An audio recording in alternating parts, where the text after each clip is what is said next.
AgriChallenge, le magazine de l'entrepreneuriat agricole et du développement durable. La Banque agricole du Niger, Bagri, sponsor officiel d'AgriChallenge. Bagri, nous œuvrons pour votre autonomie. C'est notre 48e numéro sur Africable et le 18e sur Bonferré. Chers téléspectateurs, bonsoir. Ravi de vous retrouver dans AgriChallenge, un magazine entièrement consacré à l'entrepreneuriat agricole et au développement durable. Pour ce numéro, nous allons consacrer une édition spéciale sur la Journée mondiale de l'alimentation, célébrée le 16 octobre de chaque année. Et le vendredi 16 octobre 2020, le Bureau de représentation de l'Organisation des Nations Unies pour l'alimentation et l'agriculture FAO au Niger l'a commémoré. Dans cette édition spéciale, nous vous amènerons dans les coulisses de cette cérémonie pour voir comment cette journée a été célébrée au Niger, surtout en cette période de la crise sanitaire mondiale liée à la maladie du coronavirus. Prix Nobel de la paix 2020, le Programme alimentaire mondial a pleinement participé à l'édition 2020 au Niger. Chers téléspectateurs, restez avec nous pour suivre toutes les activités de réflexion et de partage d'expériences organisées dans le cadre de la Journée mondiale de l'alimentation 2020 au Niger.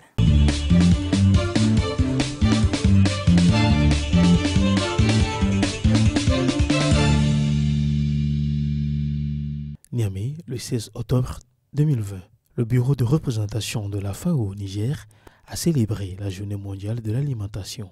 Créée en 1979, la Journée mondiale de l'alimentation a été institutionnalisée depuis 1981.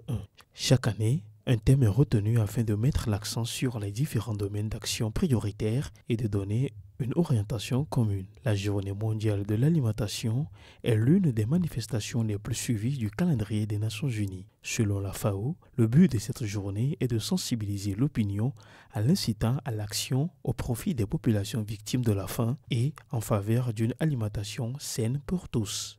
Le thème mondial de cette année est « Cultiver, nourrir, préserver ensemble ». Au Niger, placé sous le thème promouvoir les régimes alimentaires sains et une meilleure nutrition durant et après la pandémie de Covid-19 au Niger, l'édition 2020 a été marquée par une série d'activités de réflexion et de partage d'expériences entre les unités de coordination et celles d'exécution. Du fait de la pandémie liée à la maladie du coronavirus qui sévit à travers le monde, les manifestations se sont limitées essentiellement à 2 grands panels assorti de 6 communications. Cette année, le Programme alimentaire mondial a participé pleinement à l'organisation de la Journée mondiale de l'alimentation, marquant ainsi le 75e anniversaire de la FAO. La sous-alimentation connaît malheureusement une nouvelle hausse au niveau mondial. Les effets conjugués du changement climatique, de l'insécurité et des conflits figurent en bonne place parmi les causes sous-jacentes de ce constat alarmant. Selon le rapport conjoint FAO, FIDA, OMS, PAM, UNICEF sur l'état de l'insécurité alimentaire et de la nutrition dans le monde en 2020, environ 690 millions de personnes, soit 8,9% de la population mondiale, sont sous-alimentées et souffrent de la faim chronique. C'est un chiffre énorme. Au Niger, du fait des impacts de Covid-19, 5,6 millions de personnes devaient être soutenues pendant la période de soudure de cette année à travers une assistance alimentaire d'urgence selon les estimations du dispositif national de prévention et de gestion des crises alimentaires. Depuis plusieurs années, la FAO accompagne les efforts nationaux et construit main dans la main la résilience au Niger avec les agences onusiennes. C'est le lieu d'ailleurs d'exprimer nos vives félicitations à tous les collègues du Programme alimentaire mondial pour avoir remporté le prix Nobel de la paix. Ce prix constitue un nouveau moyen de mettre la question de la sécurité alimentaire et nutritionnelle au premier plan, tout en soulignant l'importance de la solidarité internationale et de la coopération multilatérale. La Journée mondiale de l'alimentation nous donne l'occasion d'envoyer un message fort au public, à savoir que nous pouvons, de notre vivant, éliminer la faim et toutes les formes de malnutrition et devenir la génération faim zéro. Mais pour ce faire, tout le monde doit mettre la main à la pâte. Une solidarité mondiale s'impose afin de rendre plus robuste le système alimentaire et nutritionnel. À l'échelle nationale, d'ores et déjà, des dispositions sont prises par les autorités avec les partenaires techniques et financiers. Cette journée devrait être considérée comme une occasion d'appeler à la coopération et à la solidarité mondiale pour faire en sorte que les menaces que la COVID-19 fait peser sur la sécurité alimentaire et les moyens de substances agricoles soient affrontés et que les plus vulnérables puissent se relever. C'est également l'occasion de sensibiliser les décideurs et le public du rôle dont chacun a à jouer dans la transformation de nos systèmes alimentaires en changeant la façon dont nous produisons, nous transformons, nous consommons et souvent aussi nous gaspillons notre nourriture.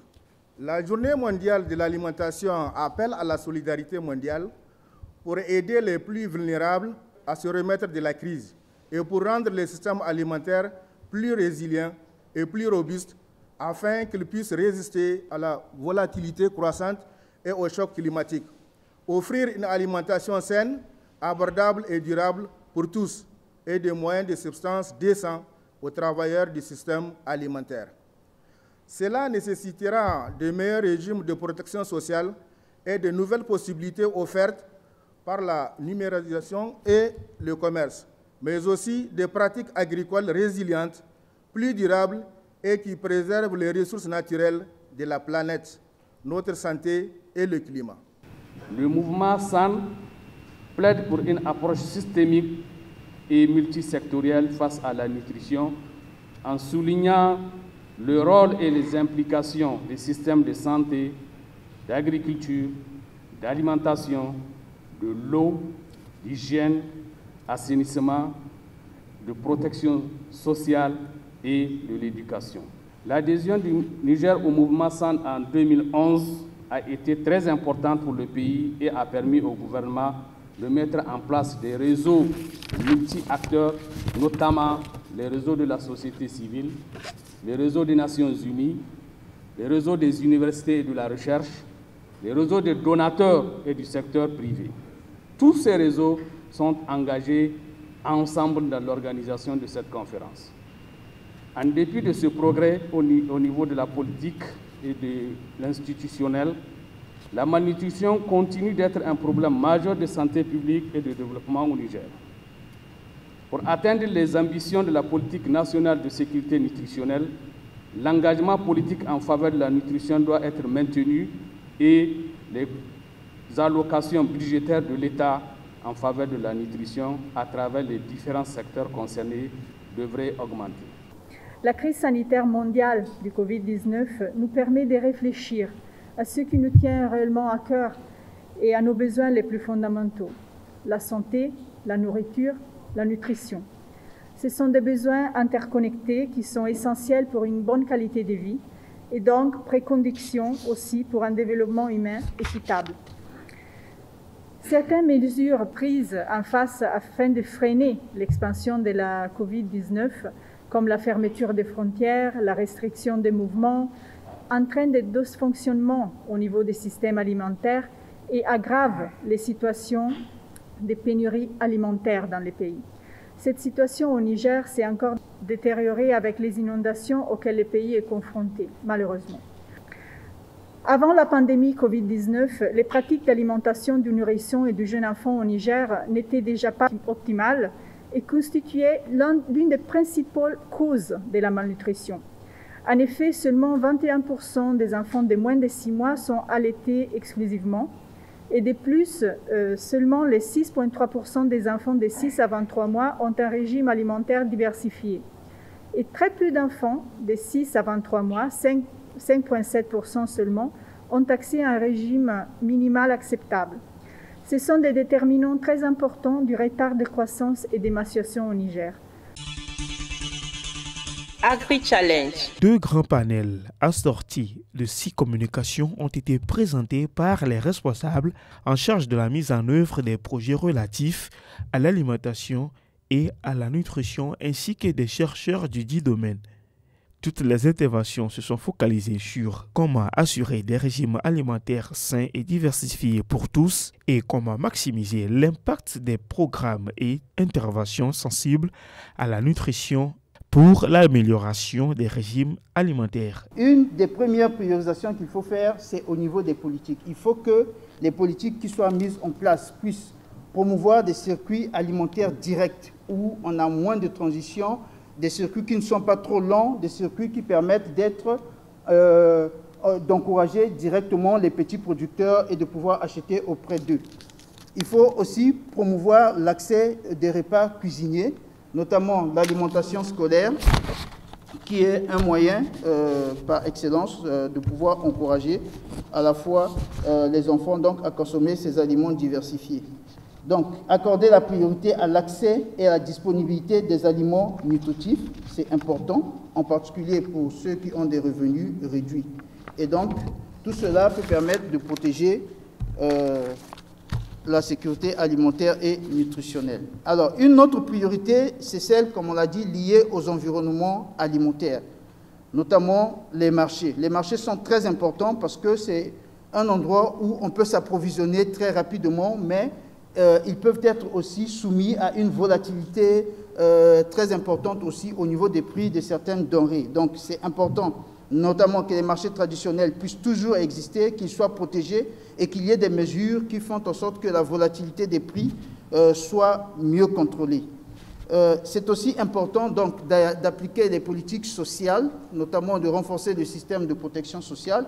Et je pense que déjà au niveau du Niger, le gouvernement a pris un certain nombre de mesures. La sécurité sanitaire des aliments qui est importante, parce que si on a accès aux aliments, mais que ces aliments-là ne sont pas sûrs, que ces aliments-là contiennent des éléments qui vont encore nuire à notre corps, à ce moment-là, on va s'exposer à la maladie. Donc c'est important qu'on puisse aussi suivre tout ce qu'il y a comme mesures de sécurité sanitaire des aliments. Quand on regarde les statistiques mondiales, il est montré que près de 6 millions de personnes tombent malades chaque année après avoir consommé des aliments contaminés et 420 000 personnes, autant pour moi, meurent par rapport à cela.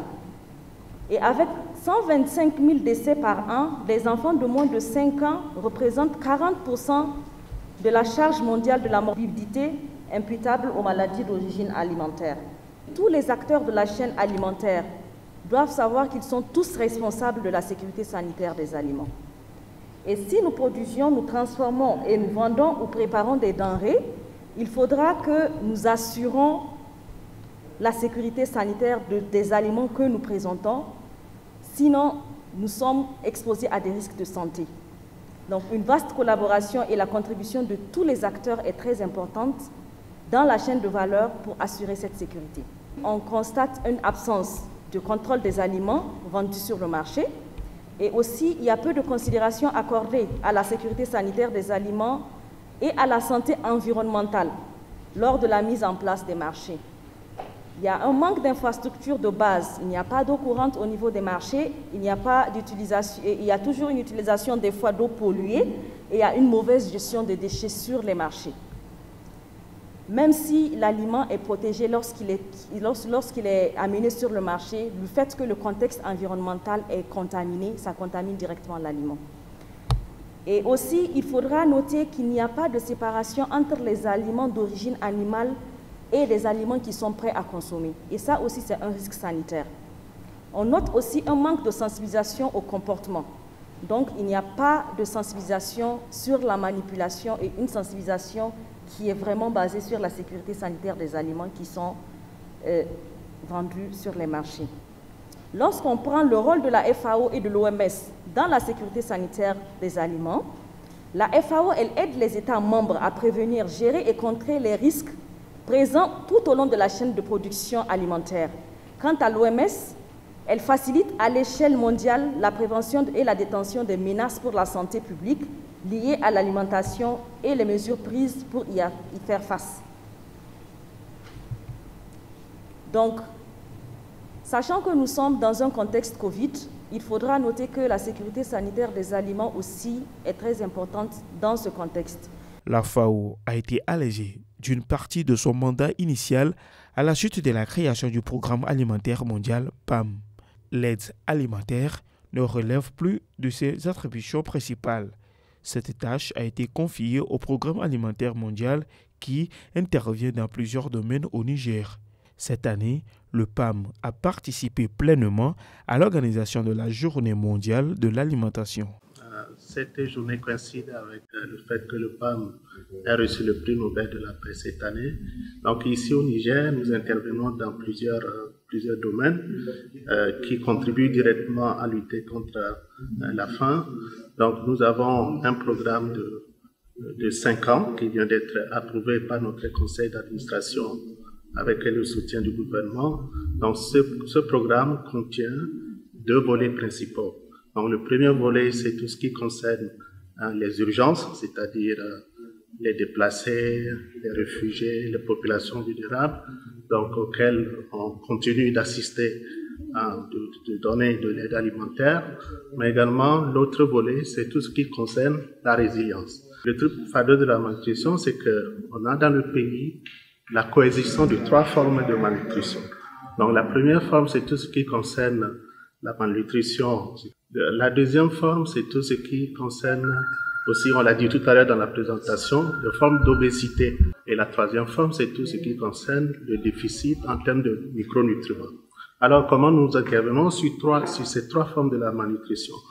Quand la première forme s'installe, donc nous avons un programme de traitement qui cible d'abord les enfants de 6 à 23 mois, à qui on donne des produits nutritionnels pour renforcer leur système immunitaire, pour renforcer leur accès à la nourriture, pour leur donner plus d'énergie. Et ça leur permet de sortir de cette situation-là. Mais également, c'est pas seulement les enfants, il y a également les femmes enceintes et allaitantes à qui on donne aussi des produits de traitement quand elles sont dans cette situation de malnutrition. Et puis, on investit beaucoup dans la prévention. J'ai fait référence tout à l'heure à notre programme de résilience. C'est justement pour prévenir la malnutrition qu'on investit dans l'agriculture, qu'on investit dans l'éducation, qu'on investit dans la sensibilisation des populations sur toutes ces questions de malnutrition, sur toutes ces formes. Alors, le troisième volet de ce triple fardeau auquel je faisais allusion, qu'on appelle le déficit en micronutriments. Alors, il faut aussi investir beaucoup dans la prévention. Donc, on a parlé aussi de la transformation des aliments qui sont fortifiés. Quand on transforme un produit alimentaire, des fois, il y a des nutriments qu'on perd. Donc, on peut faire une politique pour juste rehausser ces nutriments-là, ou bien on a une population cible pour laquelle on veut travailler sur un problème nutritionnel. Donc on ajoute ces nutriments sur un produit alimentaire pour permettre justement à cette population d'avoir accès. C'est le cas par exemple de l'huile fortifiée ou du sel iodé. Et c'est les raisons pour lesquelles à date on trouve très rarement des cas de goitre et d'autres problèmes de santé comme celui-là. Pourquoi on fortifie? Comme je l'ai dit, c'est vraiment une stratégie peu coûteuse. Il y avait quelques années de cela où vous vous rendez compte qu'il y avait des maladies qu'on avait, dont la présence est très accrue, les goitres qui peuvent se décliner par le crétinisme chez les enfants, les retards de croissance et d'autres problèmes. Nous avons par exemple la vitamine C pour les scorbites, les gens qui ont un peu de fois les lèvres fissurées ou les douleurs articulaires.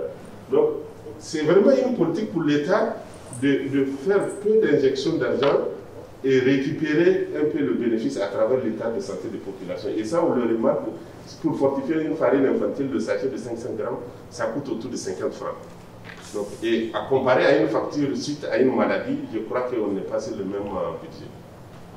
Et également aussi, comme le cas du Covid, on peut faire une amélioration, une fortification pour justement améliorer. Tout à l'heure, on avait parlé d'une alimentation saine qui permet justement de prévenir certaines maladies de manière globale. On ne dit pas que c'est un traitement du Covid, mais ça permet au corps de bien réagir quand c'est une question de santé publique. Donc, nous avons mené une grosse étude sur les emballages aussi. C'est intéressant parce que les précédentes présentations ont fait cas de ça. C'est vraiment l'épine sous les pieds de tout le monde, les emballages. Et là, on a fait un gros travail pour voir les différents circuits d'approvisionnement et faire de sorte que justement cet emballage soit de qualité qui réponde aux normes et qu'il soit à un prix acceptable. Aujourd'hui, pour commander un emballage PET, aluminium plastique associé, pour emballer des 500 grammes, ça coûte autour de 100 et quelques francs. On a pu, selon les différents circuits qu'on a eu, l'amener à 55, mais il y a un gros travail qui doit être fait au niveau national pour peut-être promouvoir la production au niveau national et au cas échéant, si on ne peut pas produire, en tout cas créer un circuit pérenne d'approvisionnement. Les institutions nationales de recherche agronomique ont pris part à cette édition. Les responsables de ces institutions ont insisté sur l'importance de la recherche et l'innovation pour la transformation des systèmes agricoles et alimentaires sensibles à la nutrition. L'Institut national de la statistique a présenté une communication sur la production, la gestion et le traitement efficace des données de qualité pour informer et aider à la prise des décisions en matière d'amélioration des régimes alimentaires sains et diversifiés. La PNIN a pour objectif de rassembler, centraliser les informations statistiques sensibles comme spécifiques à la nutrition pour faire, comme je l'avais dit, des analyses un peu approfondies. Donc par rapport à la journée mondiale, nous avons présenté un peu les résultats de notre travaux en lien avec le thème même de la journée mondiale de la statistique et aussi les liens qu'il y a entre la PNIN et aussi le système de suivi et évaluation, puisqu'on a besoin d'informations statistiques pour le suivi et évaluation, mais aussi pour éclairer certaines décisions au niveau national. Les stratégies qu'on met en œuvre, c'est surtout, comme je l'ai dit, les messages issus des résultats de nos analyses. Donc il y avait plusieurs documents qui ont été élaborés par le projet, donc, qui sont accessibles sur le site même de la PNIN. Et nous envisageons de faire, par exemple, des actions de sensibilisation, l'organisation peut-être des statistiques sur les questions nutritionnelles, les questions des données nutritionnelles, des séminaires parlementaires, par exemple, pour des points de presse pour informer et sensibiliser.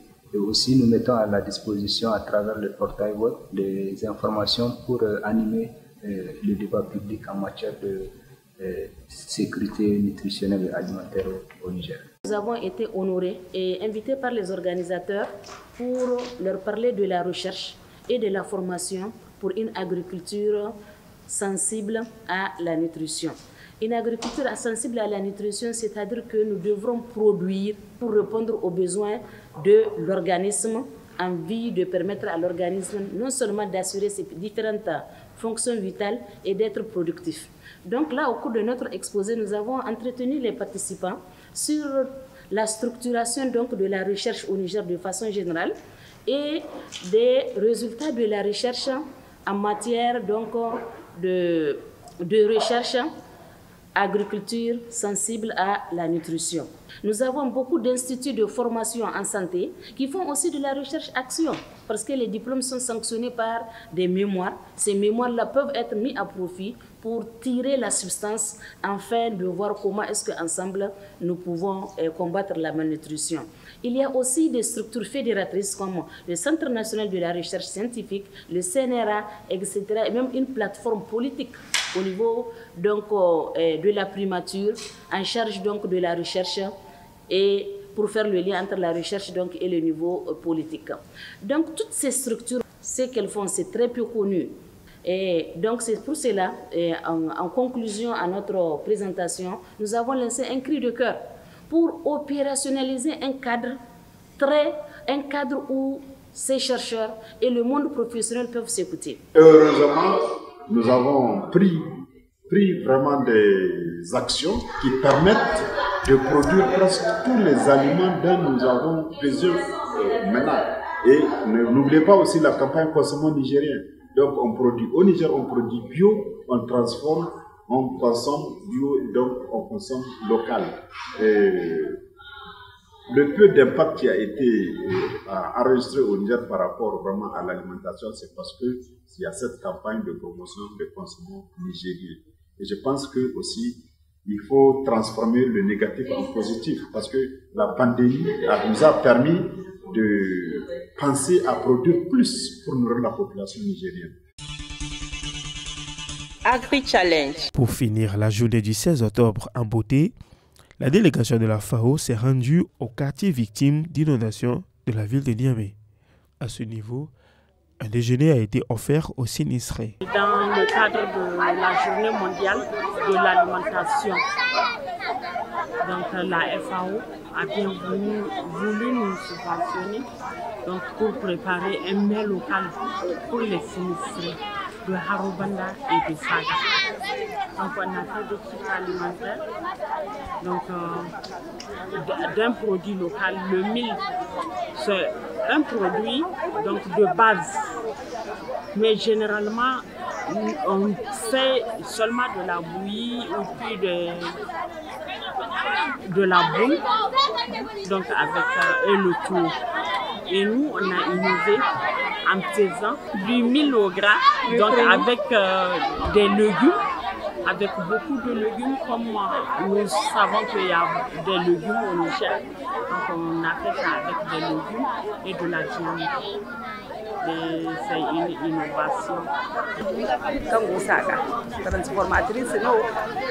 Nous sommes les transformatrices de Saga et les sinistrés de l'inondation. Nous remercions la FAO qui a bien voulu nous aider à nous distribuer des plats. Que Dieu les récompense. Pour renforcer les systèmes alimentaires et protéger les moyens d'existence des populations, il est nécessaire d'accélérer et d'intensifier les actions. Agri-Challenge. Chers téléspectateurs, j'espère que vous avez agréablement suivi votre émission Agri-Challenge. Vous le savez déjà, contactez-nous sur les adresses qui s'affichent sur vos écrans pour tout renseignement. Pour ceux qui sont à Niamey, écoutez également la radio Challenge FM sur la 96.6 MHz, la radio des entrepreneurs et du Niger qui avance. Merci d'avoir suivi Agri-Challenge. Au revoir.